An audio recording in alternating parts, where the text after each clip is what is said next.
Il y a quelques jours, vous avez eu cette impression bizarre de voir passer une ombre noire du coin de l'œil. Et sur le moment, vous n'avez pas vraiment compris ce que c'était. Alors, vous avez fini par remettre ça sur le dos de l'imagination. Vous vous êtes dit que c'était sûrement la fatigue, un jeu de lumière, peut-être une ombre normale, ou tout simplement rien du tout. Et quelque part, ça vous a rassuré. Sauf que cette nuit-là, c'est différent. Il est environ 2h du matin, vous vous réveillez sans trop savoir pourquoi. La maison est silencieuse, et là, dans l'angle de la chambre, au bout du couloir ou juste près d'une porte, vous avez encore cette impression. Ce n'est pas une petite ombre normale sur le mur, c'est une forme, une silhouette, quelque chose qui semble être là. Et à ce moment-là, soyons honnêtes, personne ne se dit « Très bien, analysons cette situation, cette perception avec calme, recul et discernement ». Non, le cerveau il part directement en film d'horreur. Il y a une entité dans la maison, elle m'observe depuis 3 semaines, elle attend sûrement que je sorte un pied de la couette pour m'attraper. Et le pire, c'est quand vous allez chercher sur internet pour savoir ce que ça peut être. En moins de 3 minutes, vous pouvez passer de « j'ai vu une ombre du coin de l'œil » à « une entité démoniaque sortie d'un portail organique pour drainer votre énergie vitale et vous posséder ». Alors aujourd'hui, on va parler des ombres noires, des silhouettes sombres, des formes qu'on aperçoit parfois dans une pièce, de ce que ça peut être spirituellement, mais aussi de ce que ce n'est pas forcément.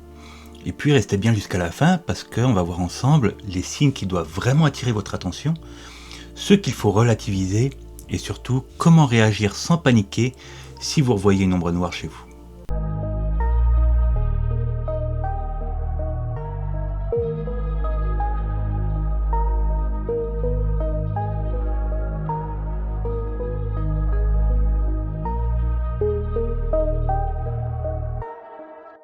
Avant de commencer, essayez de prendre 2 petites secondes pour liker la vidéo, parce qu'en ce moment la chaîne elle dégringole et on a vraiment besoin de vous.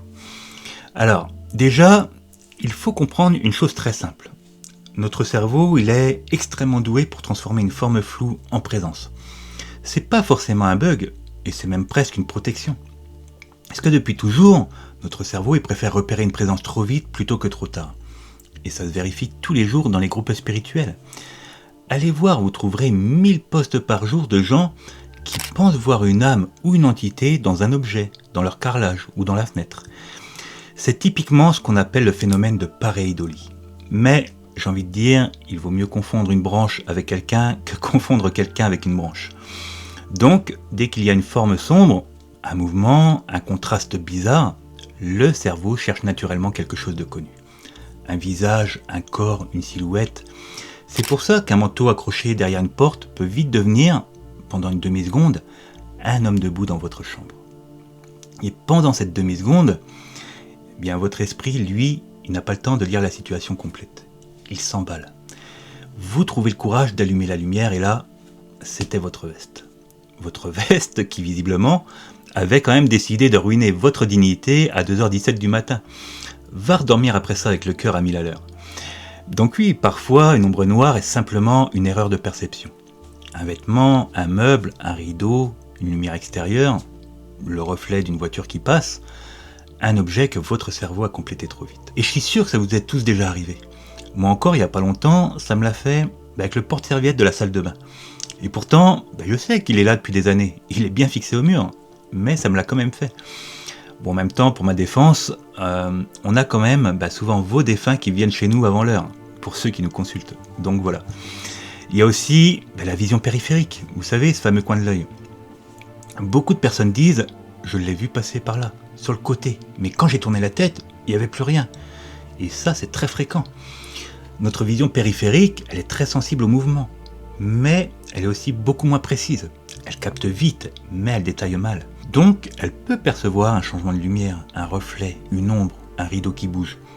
Et le cerveau, lui, il complète avec quelque chose de connu, souvent une silhouette. Mais là où ça devient intéressant, c'est que dans la perception médiumnique, il arrive très bien que certaines choses soient perçues par la périphérie. Pas parce que les présences se cachent exprès dans votre champ de vision comme des enfants derrière un canapé, mais plutôt parce que quand on regarde frontalement, le mental il prend beaucoup trop de place. On veut voir, on force, on contrôle, on analyse. alors que parfois, une perception subtile arrive justement quand l'attention elle est moins crispée. Perso, je vois souvent en vision périphérique une silhouette à l'extérieur passer devant les fenêtres de chez moi. Et ça peut pas être une personne physique parce que nous avons un jardin avec un portail au bout. Maintenant, je vous le disais juste avant, j'ai appris à reconnaître et je sais que c'est souvent un défunt du rendez-vous d'après ou du lendemain. Donc une ombre vue du coin de l'œil, ça peut être une illusion, mais elle peut aussi être une vraie perception rapide et mal définie. Et c'est exactement pour ça qu'il ne faut pas conclure trop vite. Je dirais que le détail qui change tout, c'est pas seulement le fait de l'avoir vu du coin de l'œil, c'est le contexte autour de cette perception. Est-ce que c'est arrivé une seule fois, dans un moment de fatigue, ou est-ce que ça se répète ? Est-ce que vous étiez entre sommeil et réveil ? Est-ce que vous aviez déjà peur avant de voir quelque chose ? Est-ce que d'autres personnes le ressentent aussi ? C'est tout ça qu'il faut voir. Et une autre indication, l'ambiance du lieu qui change vraiment. C'est vraiment tout ce contexte-là qui commence à donner du sens. Et justement, les moments où ces expériences arrivent le plus souvent, ce sont souvent des moments où notre état de conscience est déjà un peu, flottant. Par exemple, le soir un peu épuisé, la nuit, au réveil, au moment de s'endormir, quand on est entre veille et sommeil. C'est là que la perception elle peut devenir très étrange. On peut avoir l'impression de voir une forme, d'entendre un bruit, de sentir une présence. Il y a certaines personnes qui vivent même des paralysies du sommeil, avec cette sensation très forte qu'il y a quelqu'un dans la chambre. Parfois une forme noire, parfois une présence au bord du lit. Et quand on vit ça, c'est terrifiant.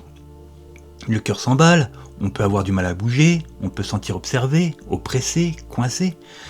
Alors d'accord, les paralysies sont un autre phénomène, mais c'est pour vous montrer que c'est pas automatiquement spirituel, que parfois c'est un état particulier du cerveau et du corps.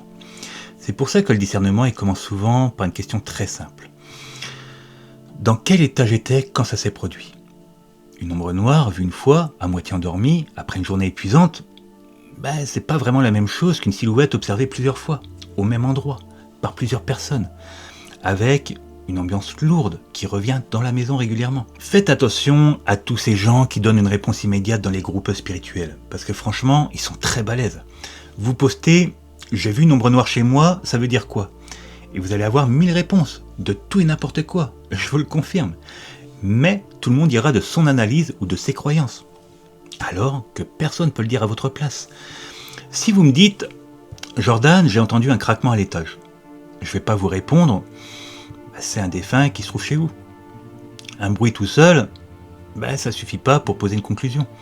Ça peut être le chauffage, le bois, le vent, un animal, un voisin ou quelqu'un dans la maison. Moi je sais pas comment votre maison elle vit, elle réagit, elle travaille. C'est pas le bruit seul qui donne la réponse. C'est le contexte, et avec les ombres noires, c'est exactement pareil. Pour y voir plus clair, on peut imaginer 4 grandes pistes. La première, c'est l'erreur de perception. La veste derrière la porte, le rideau, le reflet, la fatigue, le coin de l'œil, le cerveau qui complète trop vite. La deuxième, ça va être la peur qui fabrique un scénario. Il y a peut-être eu quelque chose au départ, mais ensuite la peur, elle prend toute la place. Et chaque bruit devient une preuve, chaque ombre devient une présence. Chaque sensation devient une menace. La troisième, c'est la mémoire du lieu. Une maison, une pièce ou un endroit, ils peuvent porter une densité, une ambiance, une empreinte. Pas forcément parce qu'il y a une entité, mais parce qu'une énergie stagne ou une histoire émotionnelle du lieu demande à être apaisée. Et la quatrième, c'est la vraie présence. Une âme en difficulté, un défunt mal perçu, une présence confuse, ou plus rarement, quelque chose de plus lourd et intrusif. Il ne faut pas tout mettre dans la même case, parce que si vous appelez entité mauvaise, une fatigue ou une erreur de perception, vous allez vous terroriser pour rien. De même que si vous appelez fatigue une vraie présence répétitive et lourde, vous allez peut-être ignorer quelque chose qui demande à être réglé. Encore une fois, le discernement, c'est pas choisir l'explication qui arrange, et c'est pas non plus choisir celle qui fait le plus peur. C'est vraiment chercher celle qui correspond vraiment à ce qui se passe. Aujourd'hui, on va pas se mentir, beaucoup de personnes consomment du folklore parce que en même temps, on n'a plus vraiment le choix, il n'y a plus que ça. Et du coup, le parquet craque, c'est une présence. La lumière clignote, c'est un message. Le chat qui regarde un coin de la pièce, c'est une entité. La télé bug, c'est un portail. La cuillère tombe, c'est une attaque énergétique de couvert. Et j'exagère pas. Tenez, juste avant d'enregistrer, il y a encore une dame qui expliquait en vidéo comment détecter une entité avec un verre d'eau salée sous le lit. que si l'eau elle change, c'est une présence, et si elle change pas, c'est une entité qui se cache. Bref. À un moment, il va quand même falloir respirer, parce que je dis pas que tout est faux. Je dis simplement que quand la peur elle prend les commandes, elle trouve toujours des preuves. Plus vous allez chercher une présence inquiétante, plus votre cerveau il va surveiller tout ce qui pourrait confirmer cette peur. Vous avez peur, donc vous observez plus. Vous observez plus, donc vous voyez plus de choses. Et plus vous voyez de choses, plus vous avez encore plus peur. Au bout d'un moment, vous n'habitez plus votre maison. Vous habitez un scénario. Et ce scénario, il peut devenir épuisant. Moi, il m'est déjà arrivé de faire des nettoyages énergétiques chez des gens qui ne voulaient plus habiter chez eux.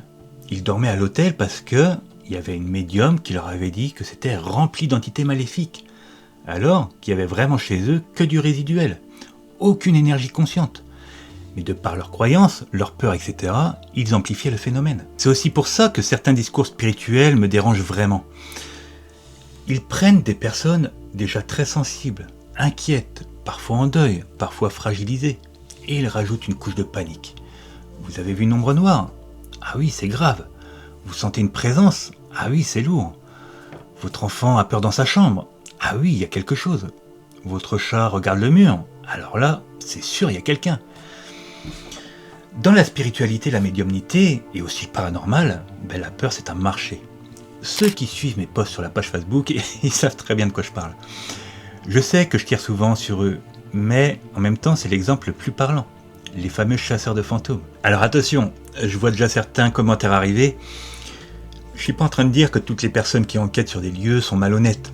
Il y en a qui font ça avec respect, avec prudence, et qui ne cherchent pas forcément à faire paniquer tout le monde. Mais on va dire que ceux qui sont sur le devant de la scène, les plus gros, ils montrent pas le meilleur exemple. C'est même une catastrophe. Comment voulez-vous, lumière éteinte, caméra infrarouge, endroit peu rassurant, voire glauque, être dans les meilleures conditions. Essayez chez vous de vous déplacer avec une très faible lumière, voire même dans le noir complet. Votre vision périphérique, elle va vous en donner pour votre argent, croyez-moi. Forcément que le cerveau, qui n'est pas spécialement conçu pour fonctionner des meilleures des façons dans le noir, lui va vous créer tout un tas de scénarios. Et tenez, je pense à celui qui fait ses enquêtes en direct, là, qui est en train de monter en force. Il sursaute et crie je ne sais pas combien de fois dans ses vidéos. Et je vous laisse imaginer dans quel état intérieur il se trouve et la pollution énergétique qu'il se coltine. Pourquoi se mettre dans de telles conditions ? Les défunts, les âmes, ils nous parlent très bien la journée et de chez nous. On peut très bien se connecter à un lieu à distance et voir ce qui s'y trouve. Forcément que dans de telles conditions, ils sursautent au moindre craquement et pensent voir des formes passer. Le problème avec les ombres noires, c'est le décor mental dans lequel vous la placez. Parce qu'il faut faire une différence importante entre une ambiance fabriquée par la peur, une mémoire de lieu et une vraie présence. Et je peux le dire maintenant, avec je ne sais pas combien de nettoyages à mon actif, c'est très rare que j'ai une conscience dans les lieux. Ce qu'on trouve généralement, c'est une empreinte, une densité, une ambiance laissée par ce qui vit dans les lieux. Des conflits répétés, une maladie longue, une solitude très forte, une tristesse, un événement marquant. Tout ça, ça peut laisser quelque chose. Pas forcément une conscience, pas forcément quelqu'un, mais une sorte de trace. C'est pas toujours actif, c'est pas toujours intelligent, c'est pas toujours dirigé contre vous, mais ça peut peser. Et une personne sensible peut parfois percevoir cette densité sous forme de masse sombre, de zones lourdes ou d'ombre dans une pièce. Tenez, si on prend l'exemple d'une forme pensée, c'est généralement vous ou l'émotion autour de vous qui lui donnez de la consistance. Si vous avez peur d'un monstre d'une série et que vous y pensez tous les soirs, celui-ci va prendre forme énergétiquement, avec l'apparence et tout le package. Pourtant, il n'y a pas d'âme qui vive. Vous comprenez ? Moi, le meilleur conseil que je vous donnerais, c'est que la solution, elle n'est pas forcément de combattre. Il faut parfois remettre de la vie, de l'amour, là où l'énergie est devenue trop lourde. Aérer, ranger, remettre de la lumière, réinvestir la pièce.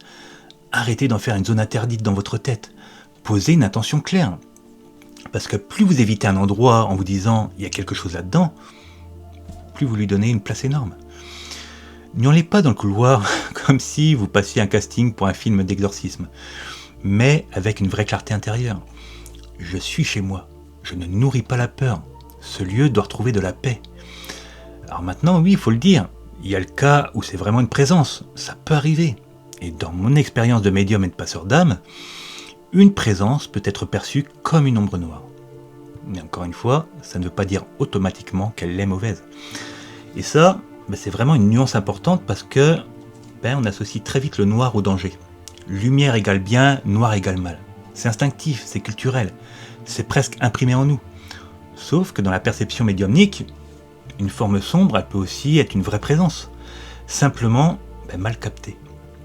C'est un peu comme, vous savez, une photo prise dans une pièce trop sombre. Vous voyez bien qu'il y a quelqu'un, mais vous ne voyez pas son visage, pas son expression, pas les détails. Et pour autant, ça ne veut pas dire que la personne est mauvaise, ça veut juste dire que l'image manque de lumière. Spirituellement, c'est parfois pareil, vous captez quelque chose, mais pas assez clairement pour l'identifier. Et votre peur, votre émotion ou votre fatigue peuvent transformer cette perception floue en masse noire. Et c'est pour ça qu'un défunt, il peut parfois être perçu comme une ombre. Du coup, faites vraiment attention à tous ces contenus qui pullulent sur les réseaux. Quelqu'un qui vient de perdre un proche, qui dort mal, qui espère un signe, mais qui a peur en même temps, il peut voir une ombre et tomber sur quelqu'un qui lui dit « Attention, entité négative ». Et là, au lieu d'être apaisé, il peut croire que son proche est bloqué, ou qu'une présence mauvaise est entrée chez lui. Alors que peut-être, il était simplement épuisé. Peut-être qu'il y avait bien une présence, mais pas menaçante. Il y a un truc qui est plutôt simple à observer dans ces moments-là. Qu'est-ce qui reste quand votre peur redescend? S'il ne reste rien une fois que vous avez repris votre calme, c'est peut-être surtout une frayeur. Mais s'il reste une lourdeur nette, une répétition, une cohérence dans les phénomènes, là on peut regarder plus sérieusement. Et concrètement, comment c'est simple? Respirez, allumez une lumière si besoin, revenez dans votre corps et décrivez les faits sans raconter tout de suite l'histoire. Ne dites pas « une entité m'a regardé », dites plutôt « j'ai vu une forme sombre près de la porte pendant une seconde ». Parce que la première phrase c'est une conclusion, alors que la deuxième c'est une observation. Évitez aussi de nourrir le film. Internet à 2h du matin quand on a peur, c'est pas vraiment un temple de sagesse. Vous allez chercher ombre noire et 10 minutes plus tard, vous êtes embarqué dans l'algorithme YouTube ou TikTok en train d'asperger chaque pièce d'eau bénite et tracer des lignes de gros sel autour de votre maison. Alors, je vous spoile tout de suite, ça n'aidera jamais une âme et ça ne fera jamais partir une entité. Tout est en vous. Bien sûr que ça demande une grande maîtrise, de la connaissance et du discernement. Vous pouvez commencer par vous dire « je ne nourris pas la peur, je suis chez moi ». Si une présence a besoin d'aide, qu'elle soit accompagnée vers ce qui est juste pour elle. Mais elle n'a pas à peser sur moi ni sur ce lieu. Et si malgré ça les phénomènes continuent, se renforcent ou deviennent lourds, demandez de l'aide. Mais pas n'importe qui, encore une fois. Prenez le temps de voir si cette personne tient plutôt des propos bateaux, un peu perchés, ou si au contraire, il y a de la profondeur, de la connaissance. Pas des choses répétées, déformées ou amplifiées. Quand on prend le temps, ça se ressent et ça se détecte vraiment. Une personne sérieuse, pour moi, c'est pas quelqu'un qui vous annonce en 3 minutes que votre maison, elle est remplie d'entités. C'est quelqu'un qui va poser des questions, qui va chercher le contexte, qui sait faire la différence entre une mémoire de lieu, une âme, une peur amplifiée ou juste une ambiance lourde. Et surtout, c'est quelqu'un qui vous rend plus calme après l'échange. Pas quelqu'un qui vous rend dépendant de lui. Pensez toujours que la vraie force, ce n'est pas de ne jamais avoir peur, c'est de ne pas laisser la peur interpréter l'invisible à votre place. Donc si vous revoyez une ombre noire, ne vous moquez pas de vous-même, mais ne vous terrorisez pas non plus. Respirez, observez, regardez le contexte, voyez si ça se répète et cherchez l'explication la plus juste. Voilà, si cette vidéo vous a aidé, partagez-la à quelqu'un qui a déjà eu peur d'une ombre ou d'une présence chez lui. Dites-moi aussi en commentaire si vous avez déjà vécu ça. Et puis, je vous le disais au début, pensez à liker, à vous abonner et à faire vivre cette chaîne. Parce que plus vous interagissez avec ces vidéos, plus YouTube les montre à des personnes qui ont justement besoin d'entendre autre chose que « paniquer, vous êtes possédé ». Parce que je sais pas si vous êtes comme moi, mais plus ça vient et pire c'est. Juste avant de tourner, encore une fois, je suis tombé aussi sur une vidéo d'une nana qui envoyait le karma aux gens. Alors elle écrivait sur du PQ, c'est pour dire. Allez, je vous remercie pour votre présence, vos retours, vos commentaires, et je vous conseille d'enchaîner avec cette vidéo où je vous parle des 4 énergies négatives qu'on peut retrouver chez soi.